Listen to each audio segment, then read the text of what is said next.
Hi there guys, welcome back to ESC Adam. I'm Adam and this is Becca. Hello. And today we're going to be giving our thoughts on Italy with their entry Volevo essere un duro by Lucio Corsi. I hope to God I got that right.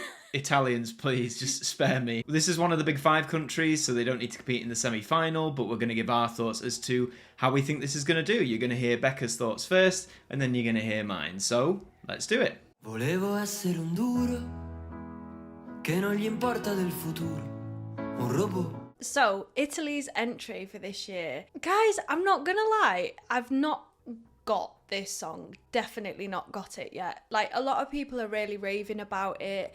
They really like the sort of artistic license that the performer has in terms of his dress and the way he sings it. It is a very different song this year for Italy. In previous years, like recent previous years, they've gone for more sort of typical ballads that are very moving, very emotional, and this feels very, very different. For me personally, I can understand why people like it. I think there's a lot of storytelling to this song. It's just not really my cup of tea, to be quite honest. But I'll be interested to see how it goes down at the semi-final and, of course, the final.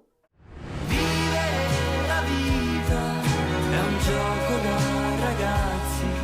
Alright, so we have Lucio Corsi and Volevo essere un duro representing Italy. This of course has a very interesting, I guess, backstory to it. How in the Sanremo festival, which is the way Italy has been selecting their Eurovision songs, the winner of that festival, some guy called Ollie, actually declined the opportunity to represent Italy at Eurovision. So the runner-up, which was Lucio in this case, decided to accept. And the song is very interesting. It's a very almost low-key song, quite straightforward musically anyway. It feels very old school, and it gives me a vibe of what I can only term as like classic Eurovision, something you'd hear in the old days of Eurovision. But I don't mean that in a derogatory way. It's actually quite refreshing to hear something that's quite old school in a way, or at least to me sounds old school. Lucio as an artist clearly has a lot of uniqueness to him, the way he styles himself, the whole style of performance as well, which I think will really stand out as well. Now, Italy, ever since they came back in 2011, have done quite well typically. They've often finished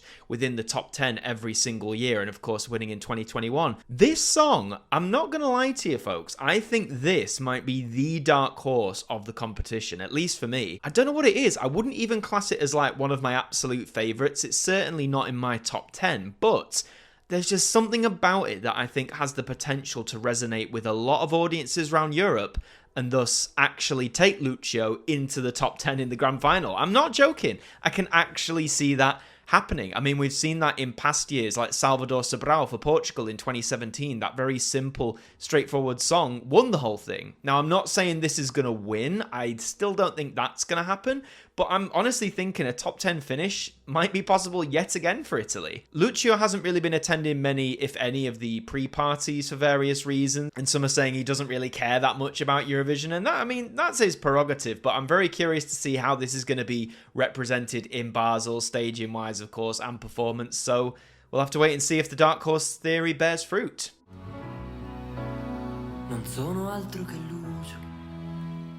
So those were our thoughts on Lucio Corsi and his song Volevo essere un duro. It's a mouthful. Feels really good to say though, doesn't it? Let us know what you thought as well. Do you like this song? Is it not one of your favourites? Do you think it's going to surprise everyone? Let us know all that in the comments down below. Leave a like if you enjoyed it as well. And if you want to see more, they can Subscribe, obviously. please. And we have a goal in mind at the minute, don't we? We do. We would love to hit 1,000 subscribers by the time we go to Basel for Eurovision this year, which is weeks away.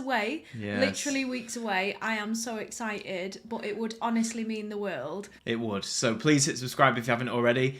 And we'll see you in the next one. Bye! Bye!